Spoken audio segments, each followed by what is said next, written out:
Então, bom dia a todos.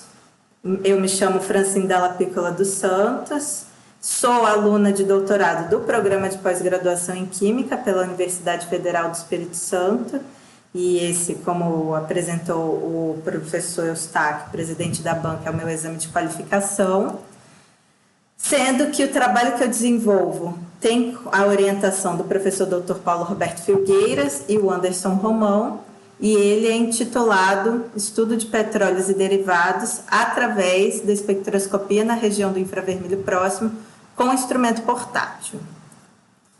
Caso alguém aqui não me conheça, né, um resumo do meu estudo, né, da minha carreira científica. Ele é centrado dentro da Universidade Federal do Espírito Santo e eu sempre trabalhei com petróleo, né, desde 2012. Comecei como aluna de iniciação,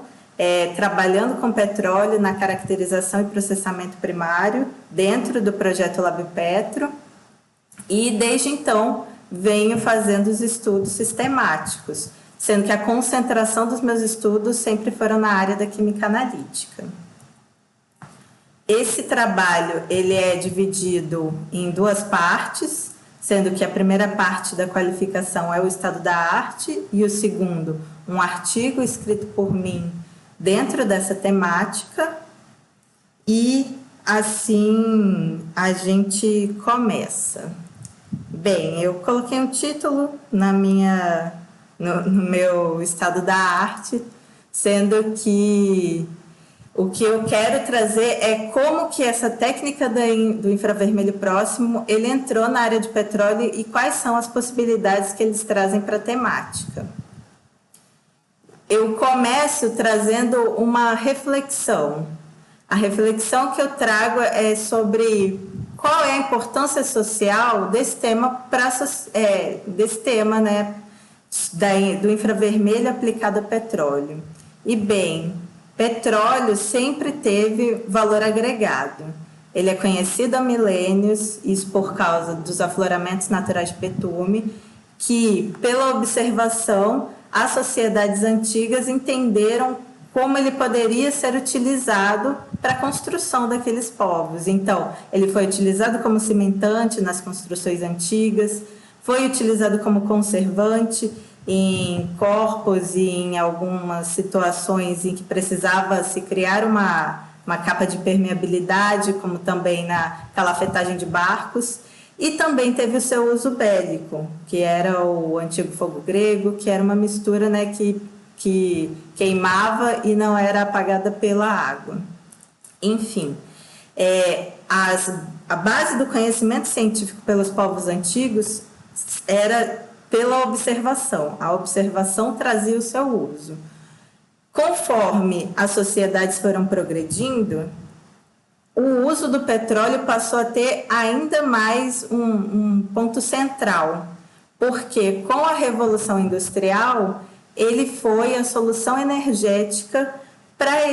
essa forma de comércio, essa forma como nós nos organizamos hoje. E com isso teve o início da produção industrial de petróleo. Com isso, com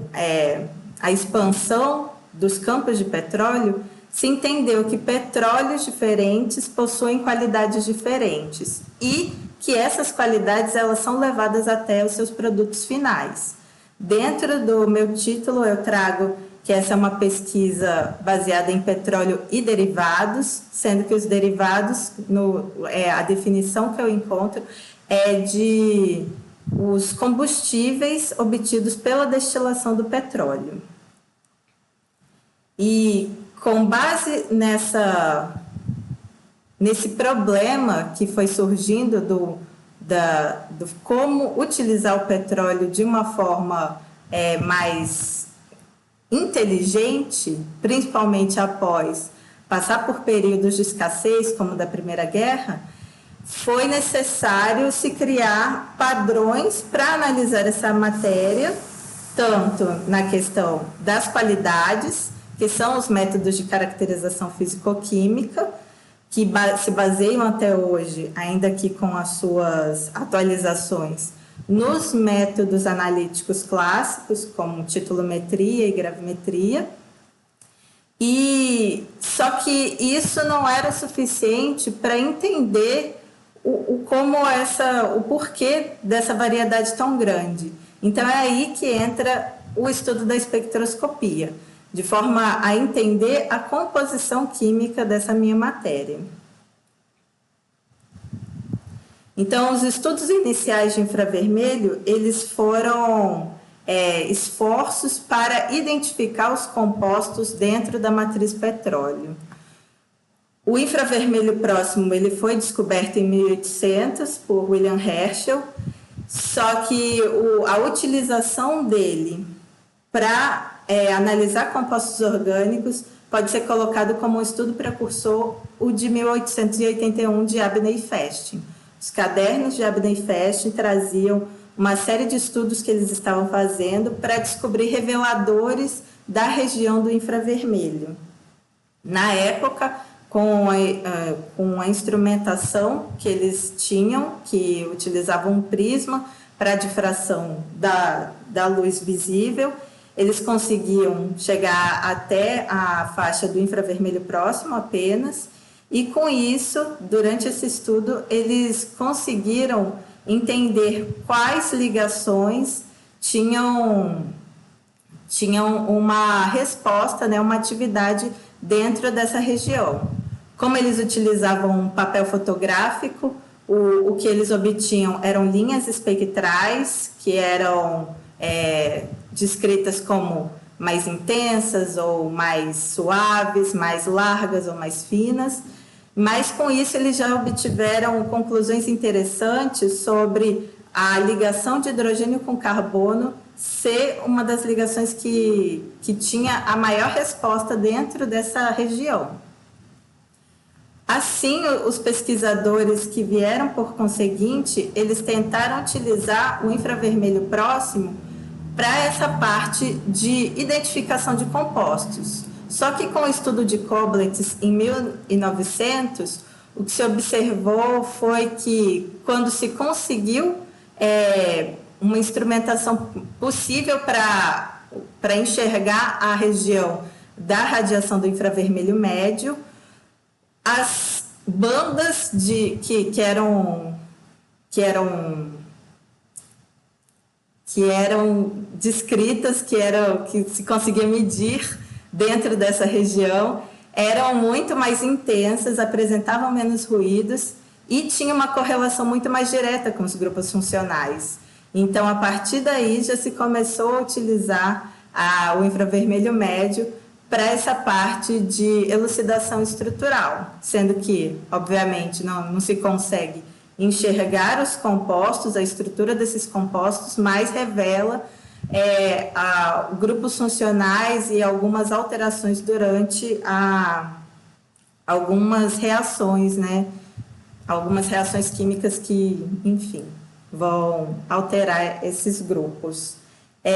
Com isso, o infravermelho próximo, ele passou por um tempo obscurecido, porque apesar de alguns esforços terem sido colocados para identificar a maior quantidade de ligações e grupos que poderiam ser descritos, eram ligações,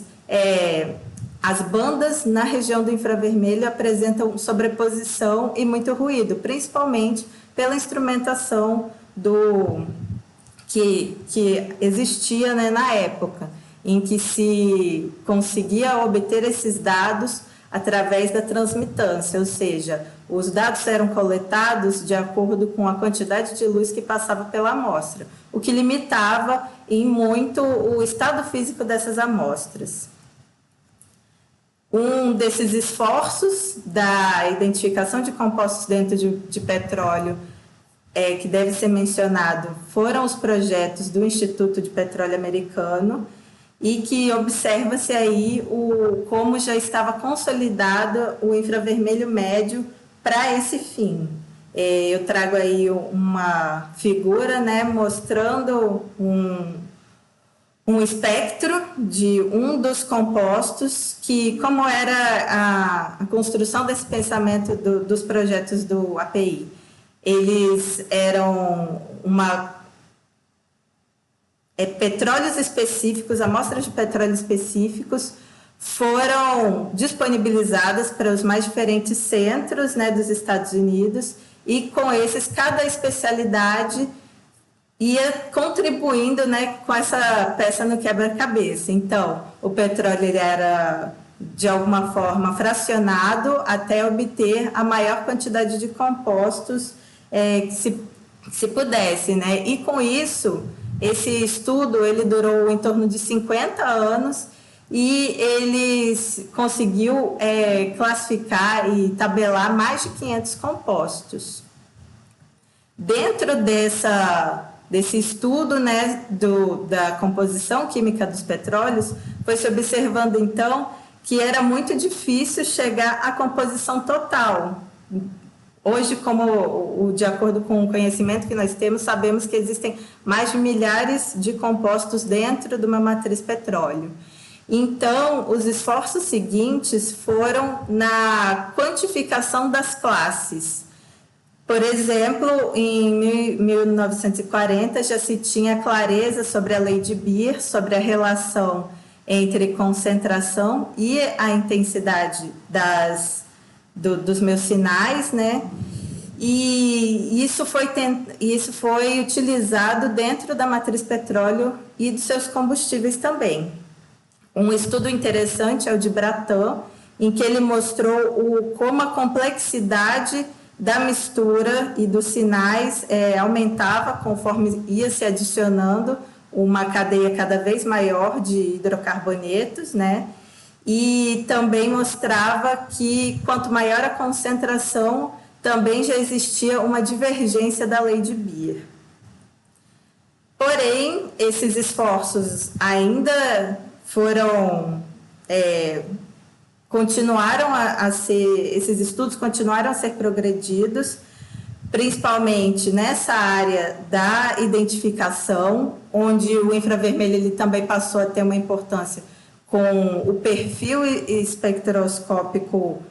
como uma impressão digital do petróleo. Então, já se encontra estudos em 1960 sobre a identificação de origem de petróleos com essa característica, né? Mas foi em 1960 que a gente observa o infravermelho próximo voltando a ter uma importância para a química analítica em geral. E iniciou-se dentro dos estudos da agricultura, em que se procurava um método de analisar algumas propriedades como a umidade ou o teor de gorduras, sem que se destruísse a amostra e também com um menor tempo de execução dessas análises, e é visto a partir daí um boom dessa técnica. O estudo de Wetzel, ele fala sobre o infravermelho próximo com a análise por reflectância, como sendo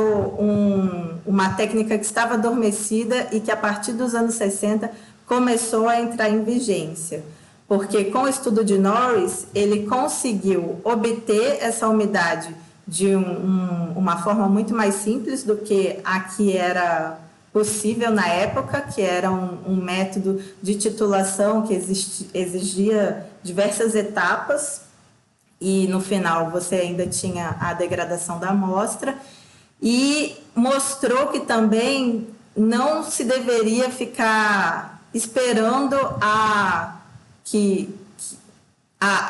quantificação por meio da lei de Beer, mas sim, dentro desse estudo, ele mostra que uma relação estatística entre duas bandas, no caso dos sobretons do OH, que davam uma quantificação muito mais exata dessa umidade, desse teor de água.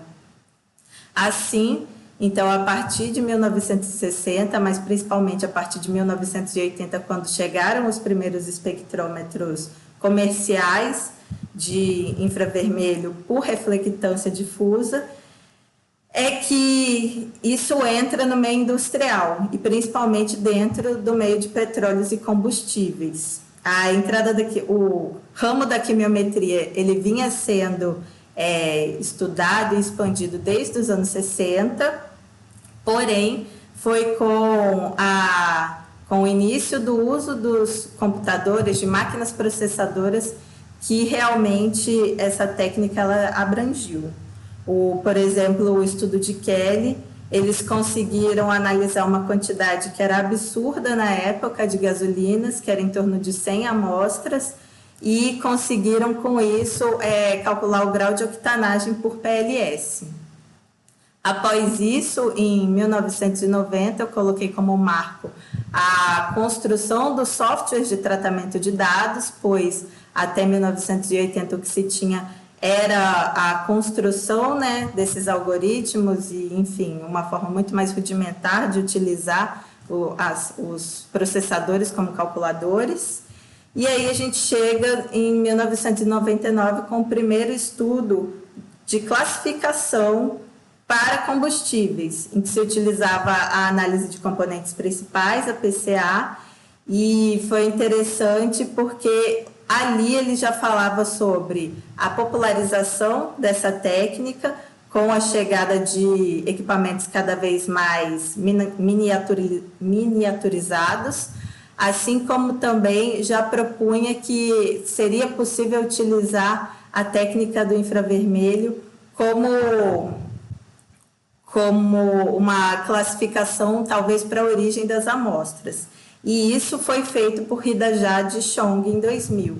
que é o primeiro estudo que traz a quantificação de propriedades do petróleo. No caso, ele calculou a densidade por meio da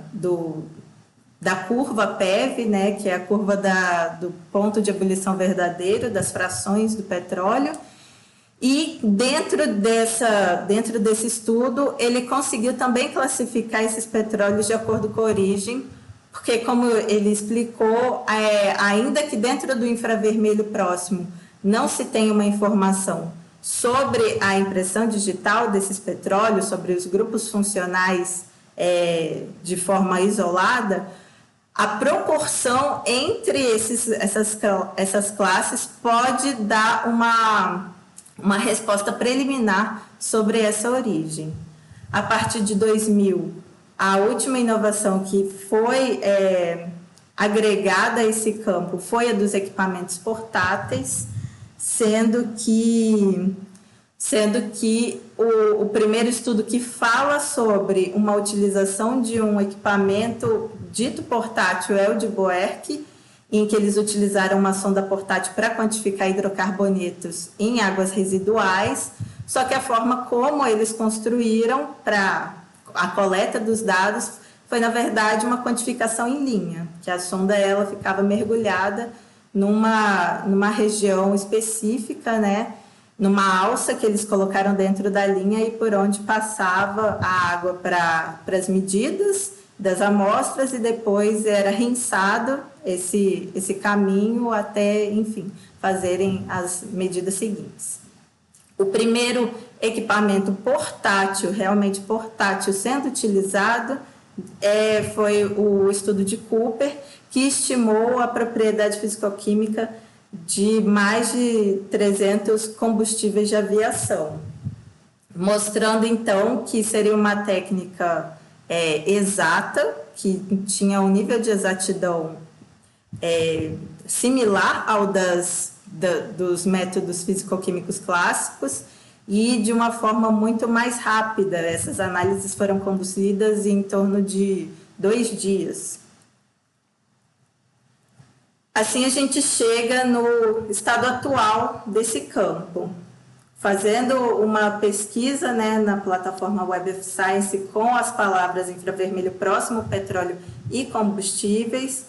o que a gente encontra são 253 trabalhos, sendo que desses trabalhos as palavras-chave mais relatadas, obviamente, veio infravermelho, espectroscopia, né, do infravermelho próximo, petróleo.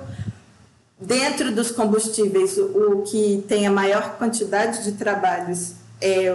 trabalhos com diesel, seja na parte de quantificação de enxofre, seja na parte de quantificação de biodiesel adicionado a diesel, e os estudos de regressão, calibração, ou seja, os estudos de quantificação dessas propriedades físico-químicas. É interessante notar que desses 253 trabalhos, 103 são dentro da área quantitativa, né? E 75 desses 103 trabalhos são utilizando o algoritmo PLS, o mínimos quadrados parciais. Realmente tem uma ampla utilização dentro da química analítica e é possível encontrar os mais diversos estudos de revisão sobre esse algoritmo sendo utilizado nos ramos, né, nos campos dentro da química analítica. Dentro da utilização de equipamento portátil, a gente observa que existem apenas 7 trabalhos nesses últimos anos, nesses últimos 5 anos sendo relatados, 6 são com os derivados e um é o meu que vai ainda ser publicado, né, falando de petróleo. E isso porque eu espero ter trazido essa ideia durante a evolução que eu fui trazendo da técnica, de que primeiro se começa os estudos com os derivados, pois eles trazem complexidade, eles são um produto com muito valor agregado, mas tem uma simplicidade na resposta comparada aos petróleos, por causa da complexidade do petróleo ter mais de milhares de compostos,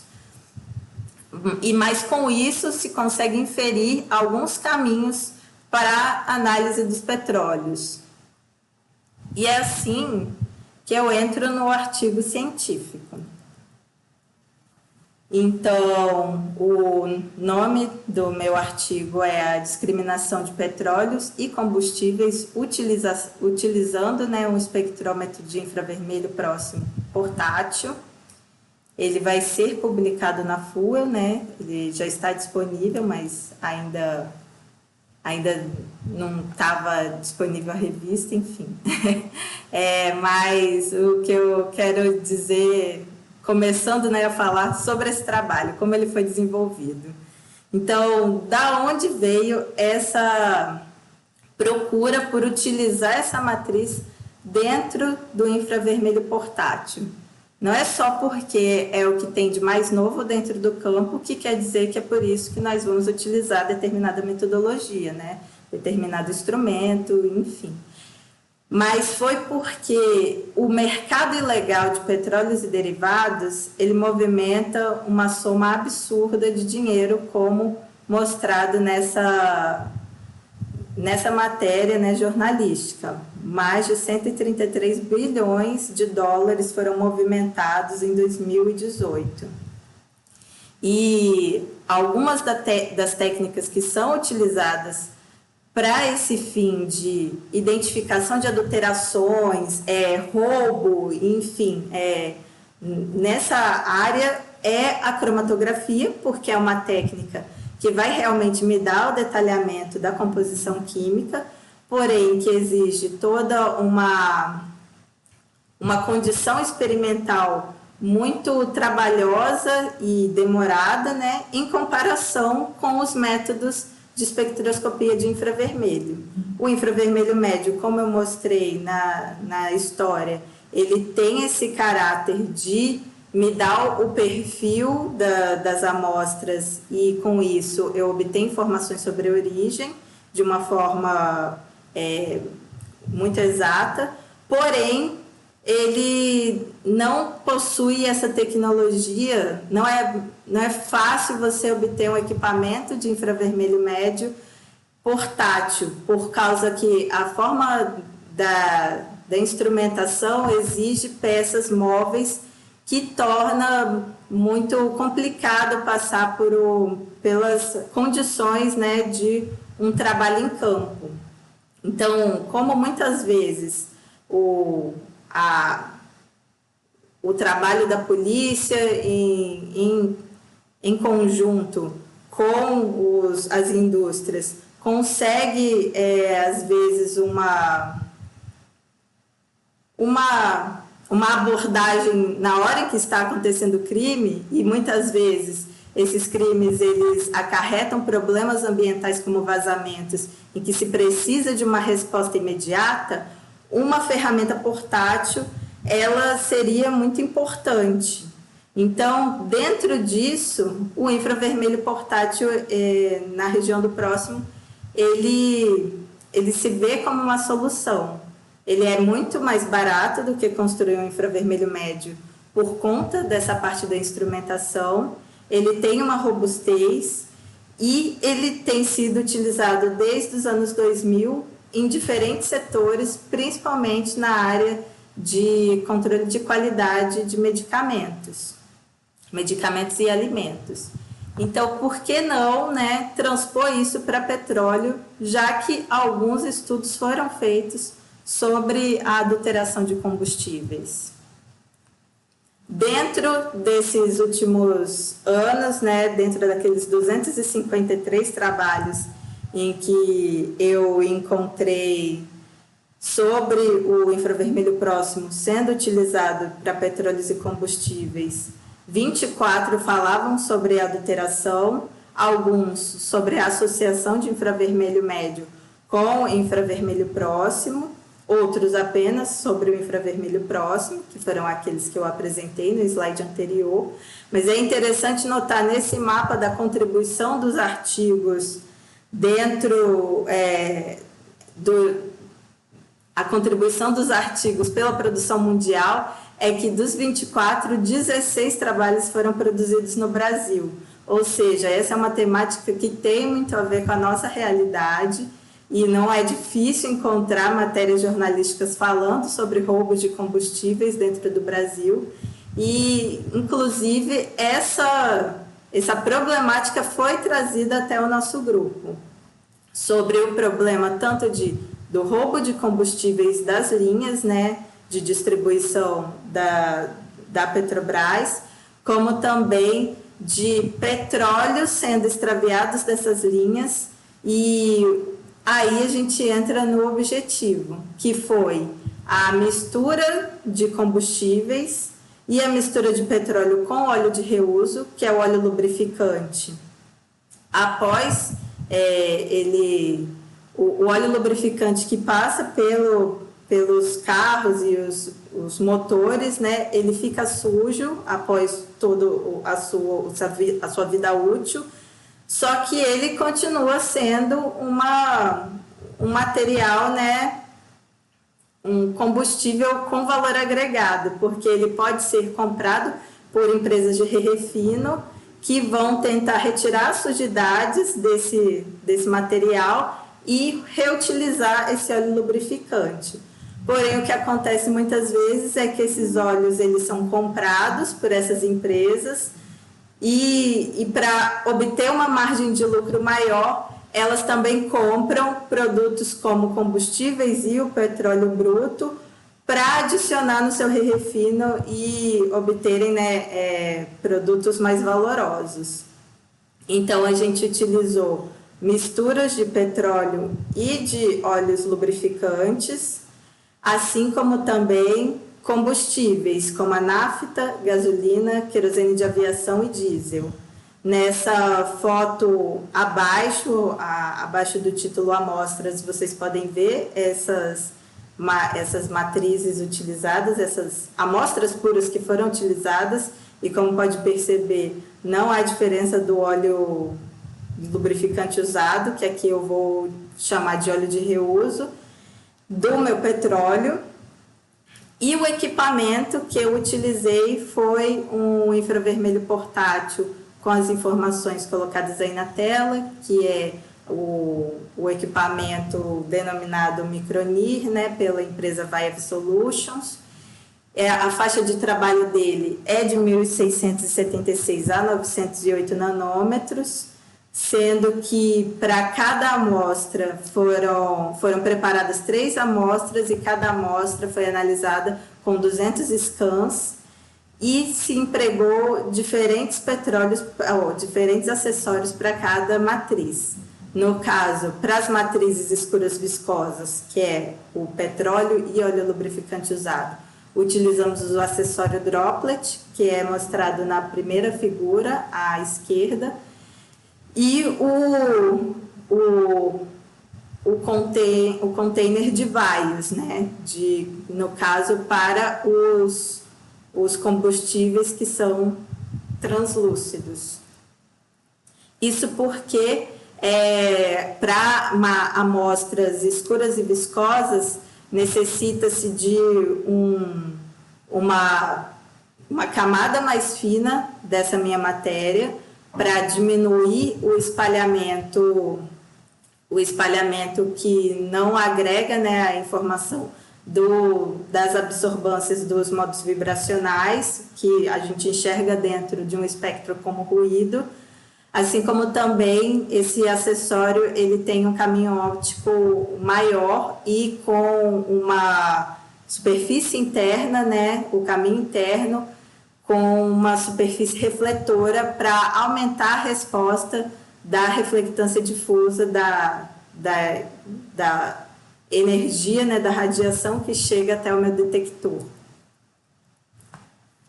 Então, dentro desse trabalho, nós temos duas partes, sendo a parte de petróleos e a parte de combustíveis, e dentro de cada uma dessas partes também são propostas duas soluções, a solução da classificação, como também da quantificação. O modelo de classificação que foi utilizado foi o mínimos quadrados parciais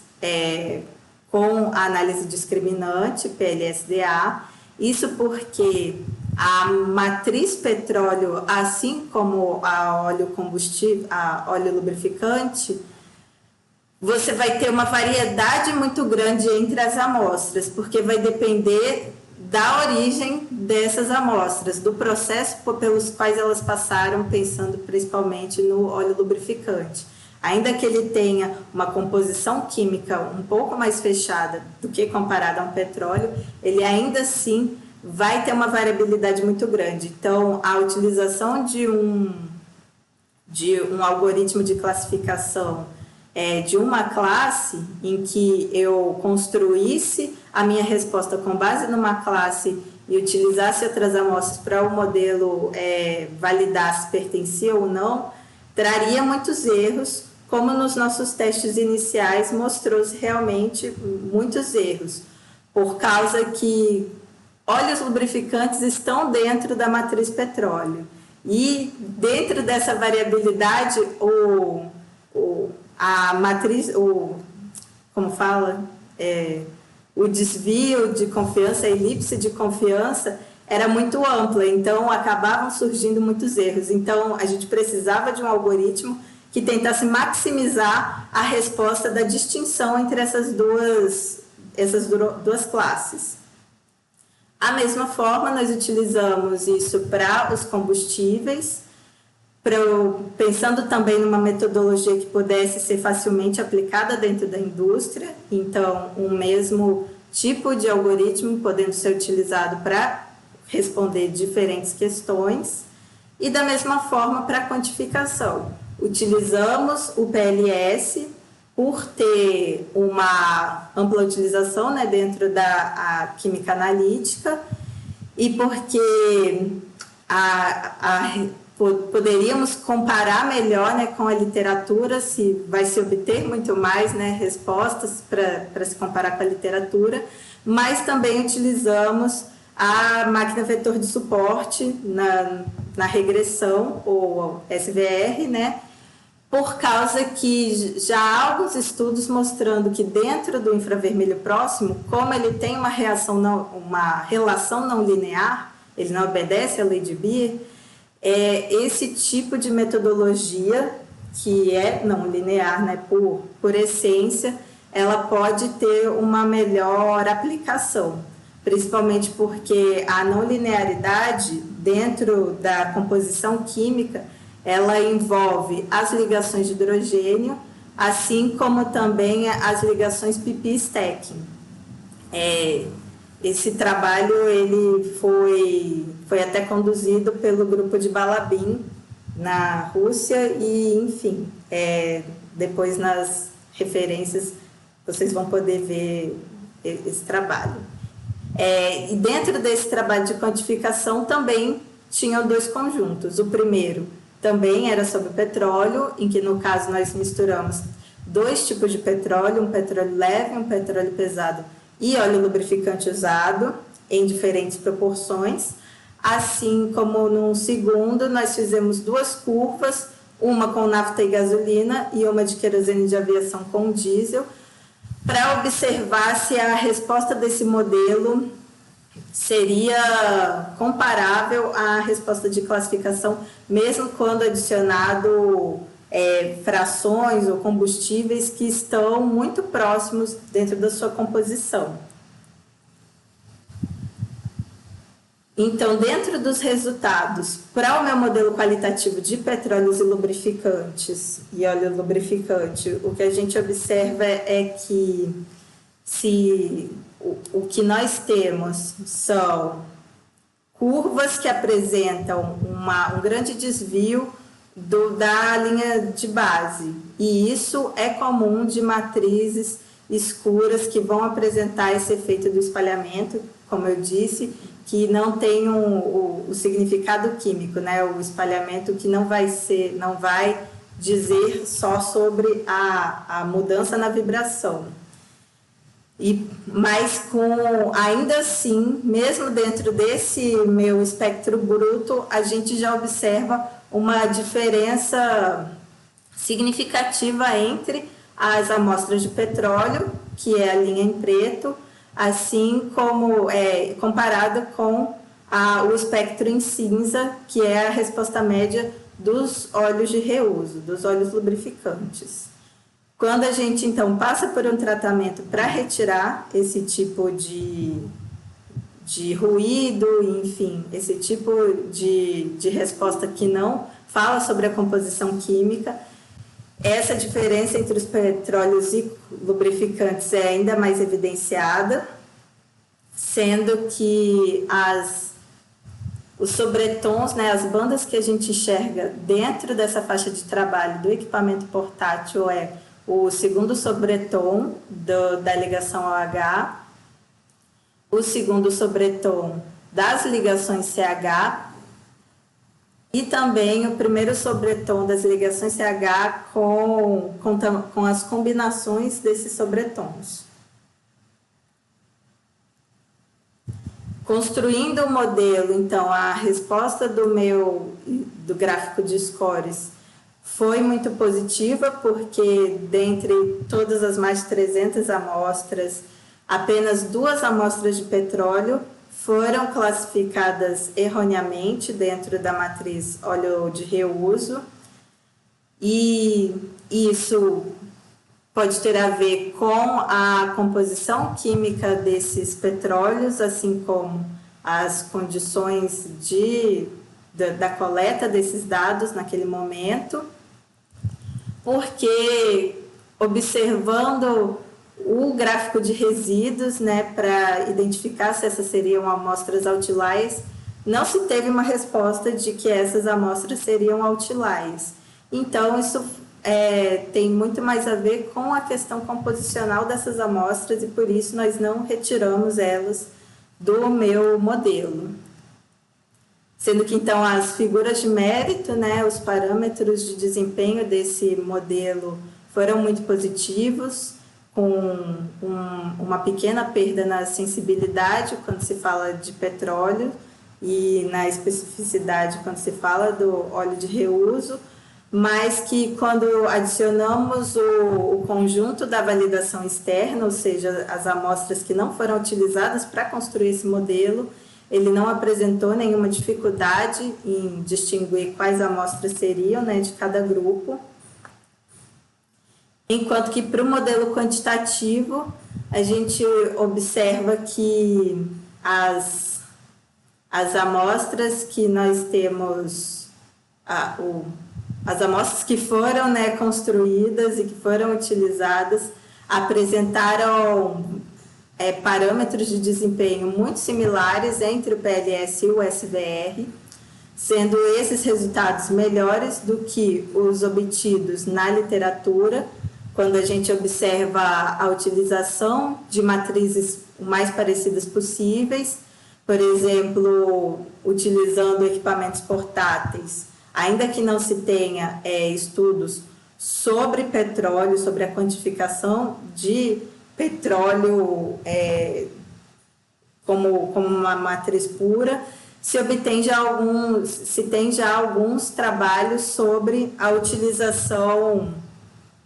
como na identificação, né, de solos contaminados com petróleo. E essa matriz apresenta ainda mais um efeito do espalhamento, então por isso que as figuras de mérito são piores, né, comparados com os nossos resultados, mas ainda assim são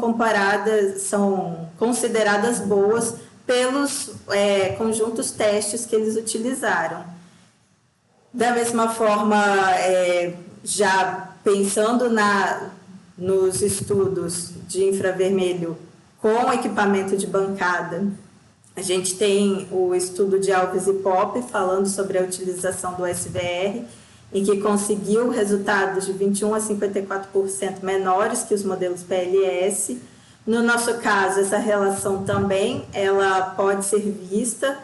só que enquanto dentro do trabalho de Alves e Popp eles decidiram que isso seria o suficiente para considerar a aplicação de SVR para esse tipo de matriz, no nosso caso, a gente ainda considera que o modelo PLS ele obtém uma melhor resposta por causa disso, da questão de você ter uma facilidade em obter essas figuras de mérito, uma facilidade em softwares que calculam esse PLS, que podem ser colocados, né, em uso para pessoas que não têm uma instrução na quimiometria, e por causa que a diferença não foi representativa o suficiente para justificar um modelo que exige muito mais trabalho computacional como o SVR. No modelo qualitativo de combustíveis, as regiões que a gente enxerga, as bandas que nós enxergamos são exatamente as mesmas que nós enxergamos para petróleos, afinal são matrizes compostas predominantemente por hidrocarbonetos, porém a gente observa uma menor intensidade na questão do desvio da linha de base, isso porque são matrizes que não vão apresentar a complexidade dos compostos aromáticos, dos compostos poliaromáticos e de uma matriz escura viscosa. E por isso, quando é pretratado esses dados, também se obtém um maior ajuste. Ainda assim, ainda que aparentemente não se dê para distinguir o que seria nafta e gasolina ou diesel querosene, o meu modelo PLSDA ele consegue, sem erros, identificar cada um desses combustíveis. E observando a questão dos resíduos, não houve nenhuma amostra que se comportou de uma forma anômala o suficiente para que ela fosse retirada do meu modelo. Observando a comparação com os estudos já da literatura, Balabin ele trabalhou com gasolinas e ele conseguiu modelos com erros em torno de 9%, 20% ou 10%, dependendo do tipo de classificação que ele estava fazendo dessas amostras. Já Silva, com 125 gasolinas, apenas 2 de 12 amostras foram classificadas erradas. E, enfim, alguns outros estudos mostram figuras de mérito com pequenos erros, mas ainda assim com a porcentagem de acerto acima de 90%. É interessante esse trabalho de Maldonado porque ele utilizou um MIR que ele falou, que ele explicou sendo portátil, mas na verdade está mais para uma miniaturização robusta, porém ainda assim se precisa, né, de uma condição experimental um pouco mais delicada do que a utilizada para infravermelhos da região do próximo. E no meu modelo quantitativo, essas foram as figuras obtidas para os modelos tanto da mistura de nafta com gasolina, como diesel e querosene, que são os erros são um pouco maiores do que os observados na literatura, mas dentro da nossa matriz, como eu falei dentro da metodologia, nós utilizamos frações mais próximas para entender se ainda assim a resposta que eu obtia do meu infravermelho próximo conseguia entender a diferença dessas duas matrizes, se ele conseguia maximizar a diferença entre essas duas matrizes. O que dentro da nossa avaliação dessas figuras com R quadrado acima de 0,9 foi muito positiva. Então, a conclusão que a gente tirou desse primeiro estudo, que sumariza, né, a essência do que eu tento desenvolver dentro do meu doutorado, é que o espectrômetro portátil ele é eficiente para classificar e quantificar a matriz petróleo e seus derivados. Sendo que, então, dentro desse meu último ano, eu pretendo ainda publicar mais 2 artigos, e aí esmiuçando um pouco mais a utilização desse equipamento, comparando o desempenho do equipamento portátil para a bancada, para ver se essa menor faixa que esse equipamento portátil ele trabalha, se acaba atrapalhando muito o desempenho desse equipamento, e principalmente se a faixa que eu trabalho ela me dá informação suficiente para eu inferir sobre a origem das minhas amostras, assim como também utilizar esse equipamento para estimar propriedades físico-químicas da caracterização das propriedades do processamento primário de petróleos. No fim, eu pretendo concluir todo esse meu projeto com a defesa da tese no ano que vem. É isso. Aqui eu tenho a fonte das imagens, das referências, e muito obrigada.